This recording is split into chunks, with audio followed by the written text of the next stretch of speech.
2차 전지가 계속 주춤해서 투자자들 표정이 어두웠었는데요. 최근 2차 전지주가 다시 오르고 있습니다. 그런데 그냥 반짝인 줄 알았는데 ESS 수익성이나 리튬 가격 상승 같은 이야기가 나오더라고요. 네, 그렇습니다. 중국산 배터리가 고유 관세까지 맞아지면서 반등 재료가 되고 있는 것 같은데요. 전기차가 좀 둔화되고 있는 악재들이 여전히 있고 이런 과정에서 전지 시장이 2차 전지 시장이 정말 전환점을 맞고 있는지 오늘 한번 알아보도록 하겠습니다. DB증권 리서치센터 안회수 연구원 모셨습니다. 안녕하세요. 지금 2차 전지가 오늘도 많이 상승을 했는데 이게 최근 들어서 한국장이 되게 어렵잖아요. 그러니까 막 순환매도 너무 빠르고 막 한 번은 이제 2차 전지 갔다 한 번은 또 반도체 갔다 왔다 갔다 하는데 이 그냥 순환매로 봐야 될까요? 아니면 2차 전지 전체적으로 펀더멘탈 기본적인 어떤 구조가 좀 바뀌는 거라고 봐야 될까요? 네, 아무래도 조정이 한참 동안 있었기 때문에 수급 영향도 당연히 있었겠지만 최근 들어서는 새로운 전방 시장이었던 ESS가 좀 주목을 받고 있다라고 보고 있습니다. 단 최근에 대표적으로 세 가지 이슈 정도 말씀드릴 수 있을 것 같은데요. 일단 첫 번째로 LG 에너지 솔루션이 이번 실적 발표에서 하반기 전기차 배터리의 빈자리를 좀 ESS가 상쇄해 줄 수 있을 것 같다라고 좀 언급을 한 바가 있고요. 또 바로 7월 말에 테슬라로부터 6조 원 규모의 LFP ESS용 배터리를 수주를 받았습니다. 이것이 좀 의미가 있는 이유는 기존에 CATL 배터리만 사용을 했었는데 이제 추가 공급 계약도 EV 에너지라는 중국 기업과 이제 했었습니다. 그런데 이번에 테슬라가 새롭게 ESS에서 한국 기업 배터리를 추가를 한 것이라고 보시면 될 것 같고요. 그리고 또 SDI 같은 경우에는 삼성전자의 테슬라 반도체 위탁 생산 수주 이후에 이제 그룹사 전체에 테슬라 협력 기대감이 생기면서 좀 주가가 영향을 받았다라고 보고 있습니다. 네. 지금도 연구원님도 ESS 상당히 좀 중요하게 짚어주셨잖아요. 근데 최근에 나오는 리포트들 봐도 ESS를 엄청 자세히 짚고 있긴 하던데 ESS 뭐 전력 저장 장치라고 이름은 알겠는데 이게 왜 그렇게까지 지금 2차 전지주 전체 업황에 있어서 중요한 건지 그게 좀 사실 저는 이해가 잘 안 되더라고요. 정확하게 이 ESS 시장 어떤 시장으로 저희가 봐야 될까요? 네, 이제 ESS는 말씀해주신 그 에너지 저장 시스템, 말 그대로 전력을 저장해 두었다가 필요할 때 공급하는 그런 시장인데요. 이제 전력 생산이 싼 시간대에 생산했다가 저장해 두고 그 다음에 비싼 시간대에 활용을 하면 되기 때문에 전력 시스템의 효율성을 높여줄 수가 있습니다. 그리고 또 최근에 데이터 센터 등에서 이제 갑자기 전력 공급이 중단되었을 때 예비로 전력을 공급해 줄 수 있는 그런 비상 대기 역할도 할 수가 있는데요. 이제 최근에 재생에너지도 많이 늘어나고 또 AI 발전으로 인해서 데이터 센터가 급증을 하면서 ESS 시장 성장 전망이 매우 밝은 상황입니다. 그리고 그 다양한 저장 수단이 있지만 대표적으로 이제 배터리 기반 ESS가 가장 좀 주목을 받고 있는 상황이다라고 보시면 좋을 것 같고요. 또 ESS용 배터리 같은 경우에는 뭐 팩 단위나 시스템 단위로 판매가 되기 때문에 판가도 더 높고 또 프로젝트성 사업의 판매가 주로 되기 때문에 수익성도 비교적 좀 안정적이다라고 보시면 될 것 같습니다. ESS가 그렇게 이제 시스템으로 납품이 되면 시간이 지나면은 이렇게 바꾸는 게 회사를 바꾸기가 쉽나요? 쉽지 않으면은 그냥 한번 딱 되면 락인이 돼서 이렇게 계속 유지할 수 있는 건가요? 네, 또 아무래도 ESS가 전력 시스템에 쓰이려면 신뢰성도 매우 높아야 되기 때문에 한 번 좀 공급자로 선정이 되면 락인 효과가 크다라고 보고 있습니다. 게다가 지금 중국산 ESS 배터리 같은 경우는 58.4% 관세를 맞잖아요. 그럼 이제 우리나라 15%니까 이제 미국에서 북미에서는 가격 경쟁력이 확실하게 있어서 2차 전지 쪽, ESS 쪽은 계속 그러니까 좋게 볼 수 있겠네요. 투자 기회로. 네, 저도 그렇게 보고 있습니다. 일단 최근에 미국 ESS 시장에서 이제 국내 업체 점유율 확대에 유리한 측면을 한 두 가지 정도 말씀드릴 수 있을 것 같은데요. 일단 첫 번째는 말씀해주신 것대로 이제 중국산 ESS 배터리에는 올해에는 한 40.9%, 내년에 58.4%까지 인상될 것으로 예상이 되는 상황입니다. 근데 우리나라 배터리는 보편 관세 15%만 부과되기 때문에 가격 경쟁력 측면에서 유리해질 수 있다라고 보고 있고요. 그리고 두 번째는 이제 IRA 법안, 개정 이후에 FEOC 규정이 AMPC와 또 ESS, ITC에도 적용이 되면서 ESS 부문에서도 탈중국 니즈가 좀 부각되고 있는 상황입니다. 그래서 우리나라 기업들이 미국에 진출을 해서 ESS 배터리를 생산하면 좀 시장을 독점할 수도 있겠다라는 가능성이 열리고 있습니다. 아까 조금 아까 말씀한 FUC 이런 게 뭐예요? 네, 이제 FEOC라고 하면은 이제 외국 우려 기관이라고 해서 그냥 다양한 기준들이 있지만 그냥 직관적으로 이제 중국 관련된 기업들이나 기관들을 좀 미국이 겨냥해서 지정을 했다라고 보시면 되고 그렇게 보시면 될 것 같습니다. 확실히 못 파게 좀- 하는 거. 네, 그런 네. 기업들로부터 공급망을 좀 벗어나라 이런 취지에서 지정을 했다라고 보시면 될 것 같습니다. 네, 지금도 보면 확실히 좀 중국을 견제하려는 이야기들이 좀 많이 나오고 있는 상황인데 이 중국산 배터리에 대한 미국의 고율 관세가 OEM 업체, 하청 업체들의 중국 기술 포기를 재촉한다 뭐 이런 이야기도 나오던데 이게 자세하게 어떤 내용인가요? 네, OEM사들이 중국 배터리를 채택을 한다면 아마 가장 큰 이유는 가격 때문일 텐데요. 이제 그런데 고율 관세가 붙으면 중국에서 원자재를 조달할 때 원가 부담도 높아지고 그거에 따라서 판매 가격도 올려야 하기 때문에 좀 가격 경쟁력이 떨어져서 시장 점유율을 방어하기가 어려워집니다.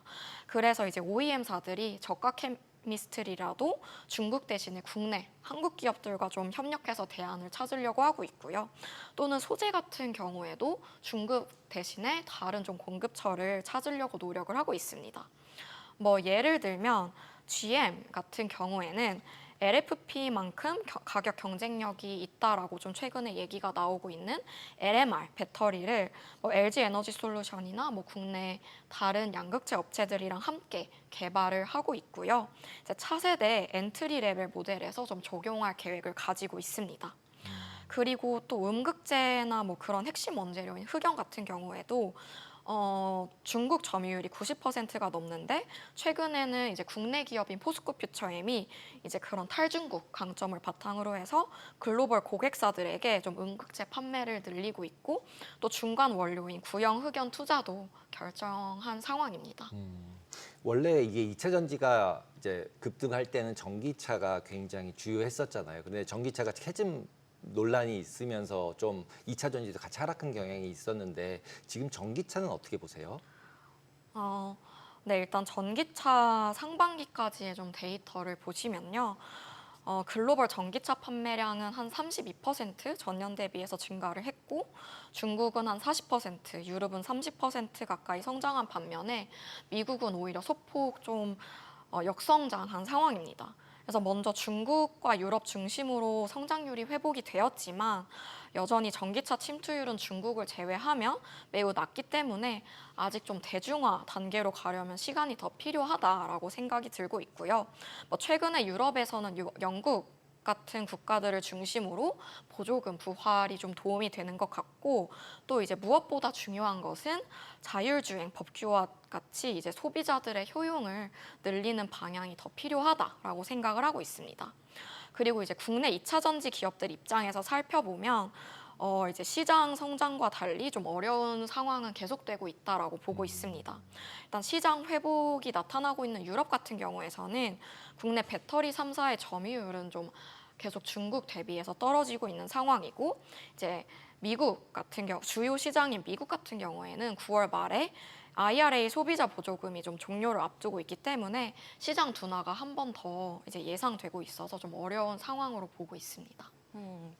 근데 또 주말 사이에 나왔던 기사들을 체크를 해보면 미국의 7월 전기차 판매는 또 늘었다 이런 이야기들도 나오더라고요. 아무래도 9월 말부터 전기차 보조금이 끊기다 보니까 요거를 앞두고 빨리빨리 좀 사두려는 심리가 작용했다 이런 이야기도 나오긴 하던데 그럼 그래서인지 요새 기관들이 2차 전지 주식을 사들인다 이런 이야기들도 나오던데 요걸 기관들도 같이 노리고 있는 거라고 보면 되는 걸까요?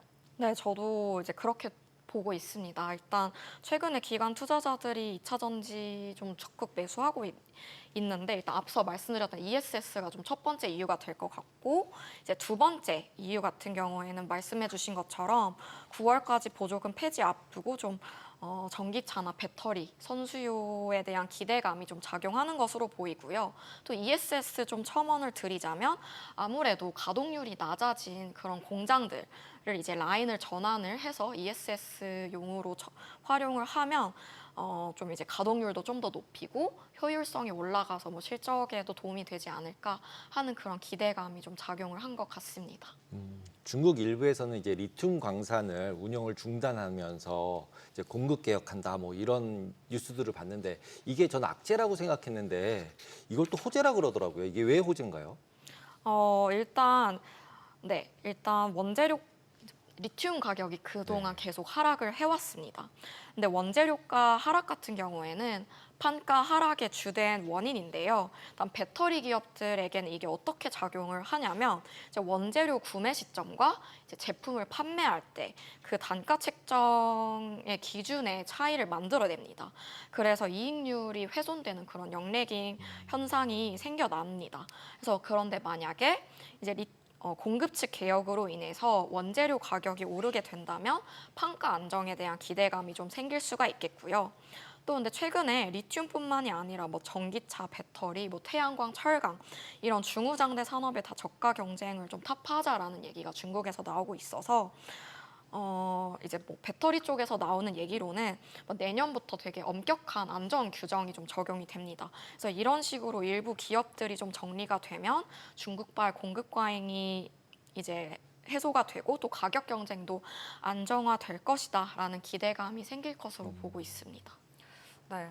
사실 투자자분들은 지금 이걸 여쭤보길 제일 바랄 것 같다라는 생각이 드는데 지금 뭐 국내 주식에서 굉장히 순환매가 엄청 났습니다. 뭐 다들 올라가는 분위기였는데 2차 전지는 계속 잠잠한 상황이었다가 여름부터 조금씩 이제 올라오고 있는 것 같은데 그러면 이제 2차 전지주들의 주가가 좀 저점을 확인했다. 이제 본격적인 상승장으로 넘어가고 있다. 좀 그렇게 봐도 될까요?